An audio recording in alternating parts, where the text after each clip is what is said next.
Dr. Mudariki, thank you so much for sitting down with us. Now, we do have a bit of a sensitive topic that we need to discuss today, of course, the coronavirus being the threat that it is to Zimbabwe. But before we get to that, let's get to know you a little bit. Who is Dr. Soulman Mudariki? Okay, thank you very much, Candice. Thank you for having me. Dr. Mudariki is a 40-year-old husband of Deborah Mudariki, mother of my three beautiful children. Yes, I've been with the City of Harare since 2010 until now, and then I graduated with the University of Zimbabwe in 2005. Yes, I'm also a sports physician, and I'm an emergency doctor with the City Emergency Services Division. All right. Now, tell us about your three kids. Okay, the first one is Leon. He's a joyous boy. He's into sports, a lot of he's inquisitive at work. But he wants to be a sports person, doesn't want to be a doctor. He wants to be a sports person. Then comes Angeline, the apple of my eye. She competes with Deborah, my wife, for attention all the time. And she's also overprotective of father. Okay. Yes, and the last one is, we call him Sonic. You call him Sonic? Sonic is too fast. In everything, he's just too fast. You can't believe he's 80 miles. Yeah. Yes, but it's got that line. All right. Yes, and the factory is closed. Oh, really? Okay. Does Deborah know this? Well, she does now. All right. So from being a father, 8 to 4 man, to now having to deal with the coronavirus as lead of a team, how did we get to this point? Okay. Thank you for that question. When I joined the City of Harare in 2010, I was coming from the district. Yes. I was in Kotwa for 3 years. I was the government officer there. So we used to experience a lot of vehicle crashes. As you know, Harare and Mapanda is the highway that opens into Mozambique, then Malawi. So we used to have a huge traffic of vehicles, and after vehicle crashes, we then respond. And that's when the interest in emergency services and emergency started to evolve. Some we used to call maybe national junkie, because we used to stabilize patients in Mapanda, then we refer them for management in Harare. Okay. So when I then joined the city in 2010, I was with the city health department under the leadership of the director then. Then I saw an opportunity to join the emergency services division, and the authorities be duly obliged. Okay. Now you've mentioned, of course, experience with cases that require emergency treatment. What else has been your involvement in disaster management, for example, the case that we have now? Okay. Because we are with the emergency services, it is our duty to prepare for any sort of emergency. And unknown to a lot of people, a lot of processes that happen before someone can respond. Okay. So there's what we call a disaster cycle, which is a cycle that most people who are in disaster management know, and the response is just one part of that cycle. So before you respond, you need to be preparing for something like that. Before you even prepare, you need to have some mitigatory measures to reduce the risk of a disaster happening. And if a disaster happens, there's need to recover. So there are basically 4 to 5 phases of that cycle. Okay. So for you to adequately respond, there are a lot of efforts that go behind the scenes in mitigating disease, where you need to choose, you put measures in place to keep the citizens safe, widening roads, putting traffic lights, and ensure the hazards, the exposure to the communities is actually reduced. Yes, so in terms of preparedness, this is where you carry out a lot of drills, simulations, to try and replicate what might actually happen during the disaster. So response is just one part of the disaster cycle. There's a lot more. Yes. Right. Now, how did you end up as part of the team that is handling the coronavirus in Zimbabwe? Okay. I work with, I'm part of a dedicated crew of paramedics with the City of Harare Ambulance Services. So we normally carry out some of these simulations drills, and it is our duty as City of Harare to respond when a distress call comes. And since we have been dealing with a lot of formidable diseases like Ebola, we used to actually convey patients who would have been flagged for further investigation. So we saw it fit to invest more time in it. I don't work alone, I work with a group of men and women who are so dedicated to duty, who are energetic, and who are thirsty for more knowledge. So it's quite an interesting job, though sometimes it can be a lot demanding. Because when you think you're about to knock off, you then receive a distress call. Then you have to respond. Right. Now let's look, of course, directly at the virus itself. It's a new phenomenon, and it really has spread literally overnight from when it was first reported in China. What are the steps that you and your team had to go through to get prepared to be able to now start screening people, handling any potential cases? What did you have to go through as a team? Okay. As a team, we actually part of the rapid response team for the city. And since we are in the capital city, probably some people will choose to say we are part of the National Rapid Response Team. And in that rapid response team, we are part of the thematic group that deals with pre-hospital activities. By that we mean if someone is flagged as a person of interest at the point of entry or exit, we are there to safely evacuate that person, thereby facilitating breaking of the transmission cycle. For example, if someone comes to our show or our ports of entry with has been flagged as a possible person at risk or exposed, we are then activated. There are strict protocols that are followed. It's not just we choose to go there, we are activated. Then we respond as a team. But before we respond, we get the necessary information as to what is it exactly that we're dealing with. So maybe could you give me a bit more information on some of the information that then activates you, for example? Okay, so at the ports of entry, we have what we call the port officials. So these are the dedicated cadres who are daily screening travelers. So if they pick someone who is of interest and it requires immediate evacuation to an isolation facility, that's when we are activated. And once we're activated, we take as much information as possible. It can be direct to the phone or to the control room, and we have trained the control room attendants or the emergency medical dispatchers to ask relevant questions so that they prepare adequately the responding team. So what are some of these questions that they need to be asking? They will ask the symptoms, symptomatology, what is happening with the person, coughing, fever, chest pain, if they travel to an area of interest with regards to this coronavirus disease. For example, if it's another disease, they obviously ask questions pertaining to that infection. So once we are aware that we are dealing with someone probably coming from China, we then go activate our internal processes that will see us don or wear the PPE, which is for the protective equipment that we have, the same equipment that is being used world over.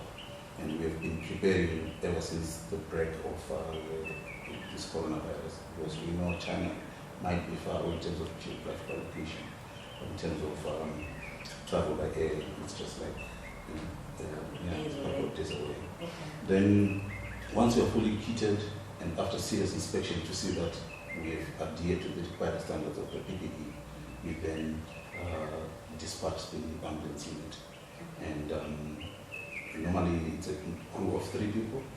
One will be driving the ambulance and 2 will be responsible for managing the case in the pre-hospital setup.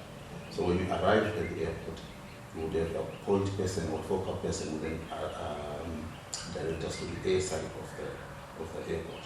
So there are 2 scenarios. Maybe the person of interest will be in an aircraft. So normally they'll then be evacuated by the hotel officials from the aircraft into our ambulance vehicle. If the patient is in a if the traveler is in the terminal, this is outside the plane, and then normal protocols will then be followed as per evacuating a traveler who happens to be in the terminal when flagged. So when we get there, we obviously meet with the project officials who will then give us more information with regards to the patient. And naturally, a person when they're flagged, they're quite anxious. Some might be agitated, some might be in sort of shock. And it is our duty to allay the anxiety and to tell them that we are going to convey you to a facility that will look after you. We're going to also take some vital signs and also assist the project officials in terms of maybe the exit route. But generally, at the airport, we follow the airport emergency procedures. And I am part of, and Sitovala is part of the airport emergency committee. And on a monthly basis, we meet to deliberate on possible emergencies that might occur at the airport. Right. Now, we know that Zimbabwe has reported 2 cases. They've since been cleared. But I want you to take me through what you went through as an individual. How did you feel when your first call came to say, okay, we have the suspect and we would like you to attend to them? What were the feelings that went through you as a human being? Okay, it's quite an exciting and interesting question. As someone who's been preparing for something like this, as dictated by the nature of the job, initially I was excited that, okay, maybe I'm going to put into practice what we've been preparing.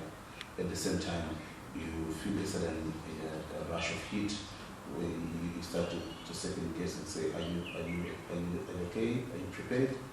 If anything happens to you, what happens to your family? Are you sure you're okay to be isolated for 21 days without seeing your beautiful daughter and Sonic? So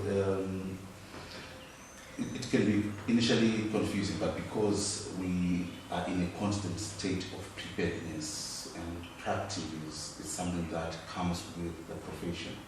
And since I work with an able team of young men and women who are dedicated, where there are disasters, where there's danger, people are running away from, we approach the danger carefully and evacuate the person of interest to wherever they are destined to go. Did you have to be quarantined as well for 21 days? No, because we don't have a case yet. Okay. In Zimbabwe. It was a traveler was coming from an area of interest. So after being activated, we then followed the normal protocols and evacuated them to Wilkins Hospital, which is our designated isolation facility. Okay. So after you had handled this case and you went home, were you just a little bit happier to see your family? I was obviously every day when I see my family, it's a thrilling experience. After a hard day work, you get to meet your family. My wife is also a professional lady, so when we get home, we normally ask each other hours a day. But since the outbreak of this coronavirus disease, normally my wife asks me, "Are you okay? Are we safe?" But she has my back all the time. She supports me through everything, and she knows this is what I want to do. I'm interested in disaster medicine, and this is what I'm currently studying with Ministry in Italy, and just to be ever prepared for something if it ever happens to Zimbabwe. All right. And are your kids curious about what you're dealing with? Do they ask you any questions, any strange questions especially? Not my firstborn, but Angeline. She's so inquisitive. "Daddy, do you have a case yet?" And I said, "No, not yet." So how did you handle the travel? Then sometimes you don't want to overload the young lady with a lot of key information. I said, "No, it's okay. God will look after me. We're taking necessary protective precautions." Yes. So it's all about reassuring, engaging, because naturally they'll be anxious. And at school, she was saying a lot of her friends were asking, is your father safe? why is he volunteering to assist? Then I was telling him, you need to tell them that's the nature of his job. Okay.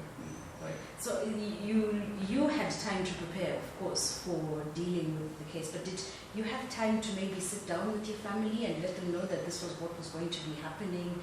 These are the possible scenarios. Did you have that chance, or were they just kind of thrown into it? In emergency services, when you leave your family in the morning, they are all prepared because they don't know what emergency might come. So I might call them and say, no, I'm in Mashugo, I'm just there to rescue some people from an accident or something. Mm-hmm. So they know anything can come up. It's an open book. So keeping constant communication channels is also key. And try to report it to our workplace. Once you're out on responding, normally they also contact your family if it's out of area or out of our normal hours call. Yes. All right. Now, has your interaction, social interaction especially, has that changed in any way? Do you have people worried about you being sick and trying to avoid you? What are you dealing with? Well, it's a mixed bag. Fellow colleagues in the disaster medicine fraternity, they've been calling some from all over the world, asking, Soulman, are you okay? We hear a person was evacuated from the airport to the association first. Are you okay? Are you the one who handled? Sometimes I say yes, sometimes I say no, because I want to invite a lot of questions. Okay. Then some are definitely worried. Colleagues from medical school will say, why are you doing this? Why are you putting your family at risk? But I will quick to remind them, if you look at the City of Harare emblem, there are 3 words that are right at the bottom. And they a constant reminder to our ratepayers, the residents, that someone is always there to provide service. It says, one, we are there to work for the people. Yeah. Then if distress is at our shores and no one is to serve the people, then why are we here for? Someone has to do the job and take the risk. All right. Now let me take you to, just let me give this a public face of it. There are a lot of questions in the public. People, some are misinformed, some are over-informed. What do they need to be alert for? What do they need to look for, worry about? When do they need to then say, maybe I need attention in case I manage to slip through the screen? Well, so it's an important question. Normally, we work as a team in the rapid response team, and that's a person for the risk communication thematic pool. Okay. I would not want to preempt their activities. Okay, but maybe just symptoms? Generally, we're talking of your normal flu-like symptoms, fever, headache, cough, chest pain, sometimes we have shortness of breath, general feeling of tiredness, which is what we call lethargy. Yes. Okay. Now, as you mentioned, we've had 2 red flags, and both have been cleared. Do you know if there's been any follow-up with them, just to make sure they really are okay, and even mentally they've managed to get through that phase of, going through the motions of, oh my God, do I have it or don't I? Am I safe? Am I really safe? Yes, they said I'm safe, but am I really safe? Have there been any of those procedures afterwards? It's a very interesting question, but like I've alluded to you before, I am specifically for pre-hospital emergency care. Okay. This is from activation to evacuating a person of interest at the airport or port of entry or within the community to an isolation facility. Okay. When we arrive there, we hand over this person of interest to a case management team. The case management team then look after the patient. What transpires in there, it's entirely up with the case management team, and there's a focal person for that thematic area. Right. Then once they feel that the patient is safe for discharge into the community, there's another thematic area there that is also a responsibility of another thematic area, okay, of which I am not the right person to comment on. Right. The active surveillance and But would you know if we have those procedures perhaps? Yeah, those are standard procedures, but I'm not the right person to comment on it, surveillance of people of interest. Okay, no, that's fine. Now, you've had two cases to kind of give you an insight into just how prepared we are. So I will ask you, how prepared are we? State of preparedness is a constant dynamic process. Because we, from the emergency services, it is our duty to prepare day in, day out. We don't know what you're preparing for. So what we normally use is an all-hazard approach. We prepare for the worst case scenario. So in terms of activation, yes, if you're activated to respond, we will respond. And if you are activated to assist, we will assist. To what? We don't know until it comes. Then there are processes that are standard within our operational manual where we work as emergency services to assist the other processes to fall into place. We are not the bigger piece of the puzzle. No, we work with other thematic areas for the successful completion of the mission at the end. Okay. So emergency services, it is the mandate of emergency services to respond to any distress call, which can be an emergency within the city or neighboring cities or... Dr. Mudariki, China's population is large. They have about 1.3 billion people, and they've been working to contain it. But of course, it has spread across the world. We're looking at about 45 plus countries that have reported cases. Zimbabwe's population is much, much smaller. We have 15 million people. But what do we need in order to say we're adequately prepared to handle it should we actually start to report positive cases? Thank you for the question. I will probably comment on emergency services. What we need is to keep our processes in terms of preparedness, preparing for such disasters, outbreaks, and to play our part. We need to be ready to respond to any distress call from anywhere within the city and within the country as pre-hospital fraternity. This is not just the work of the public EMS system. We also need to work hand in glove with the private EMS system, because someone can actually come from wherever the problem is, then they start to present the symptoms within the community.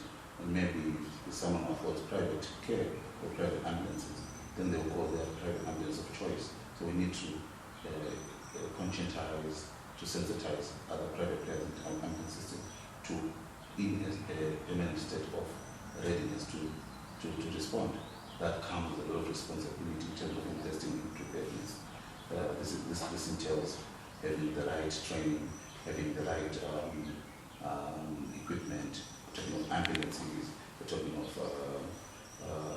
other on-job training issues, and further training within or outside the country, and also to carry out simulations and full-scale exercises, just to simulate what might actually happen. But that comes with a lot of dictates and demands of resources. And so far, we're happy to say that we don't have any challenges when we want to carry out any real simulations with a lot of support from the authorities, and that makes the job easier because someone understands the nature of your job and what you intend to achieve by carrying out those simulations and preparing for possibilities of any outbreaks or other emergencies. Okay. Right now, just to conclude this, I want to know from you, as a person, again, as Soulman Mudariki, not Dr. Soulman Mudariki, as Soulman Mudariki, what have you learned from just your handling, your involvement in this particular situation with the two cases that you had, just all the information that's coming at you, what have you learned? What are the important points that are there for you? Okay, I'll respond to that by quoting Napoleon Bonaparte. He says, men are generally united by fear or common purpose. So my lesson from interacting with people during this phase of coronavirus 19 outbreak is that the entire fraternity of the EMS, pre-hospital family, it's been brought together, a lot of inquiries, a lot of interactions that never used to be there before. So whether it's fear or whether it's the desire to achieve a common purpose, to safeguard the public and serve them diligently, that's up to them to decide. But for me as a person, I've realized that we have got a bigger role as the EMS family, private, public, to interact for the common good of the communities. All right. Thank you so much for sitting down with us, and hopefully we will be able to communicate with you a bit more often and get a few more updates on what's happening, and of course our state of preparedness. Thank you. Thank you, Candice.